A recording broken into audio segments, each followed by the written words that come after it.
Thank you for joining us on this ceasefire moment, grace versus law. Today, we're going to take a look at the set of Torah commandments centered around agriculture.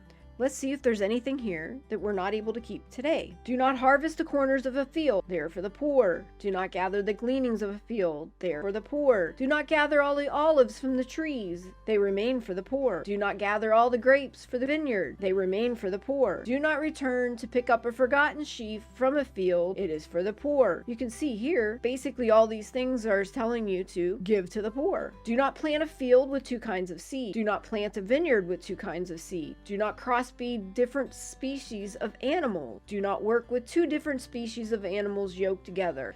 Do not muzzle the ox that treads out the grain. Do not till the earth or sow the fields in the 7th year. Do not prune your vineyards or trees in the 7th year. Do not reap your harvest in the 7th year. Do not gather the grapes of the untended vine in the 7th year. Do not till the earth or sow the fields in the Jubilee year.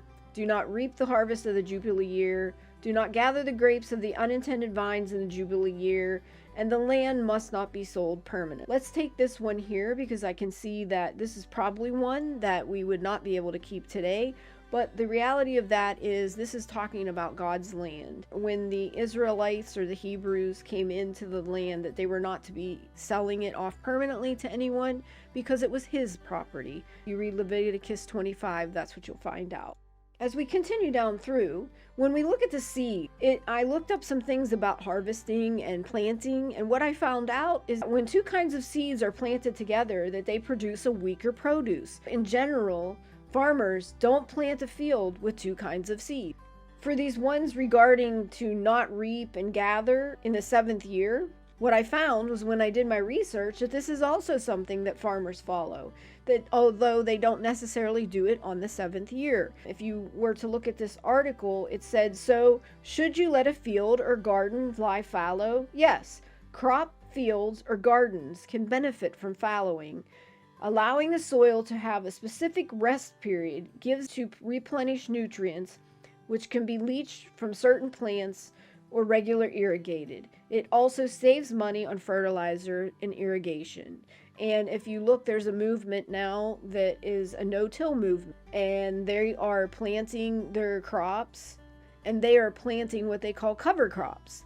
Now, I wonder how much more benefit there would be if they were to follow God's rules or regulations or commands or laws or whatever you want to call them, and they planted them for 6 years, and on the 7th year they let them rest.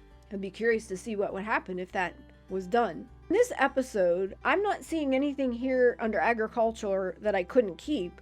I could choose not to keep it and decide what was good in my own eyes, or I could choose to keep it and figure that God must know what he's talking about. But other than this, the land must not be sold permanently one, I don't see anything here that I wouldn't be able to keep.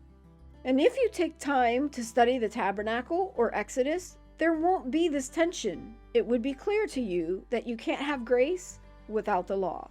This concludes this episode of this ceasefire moment. Thank you for joining us, and we hope you learned something. See you next time.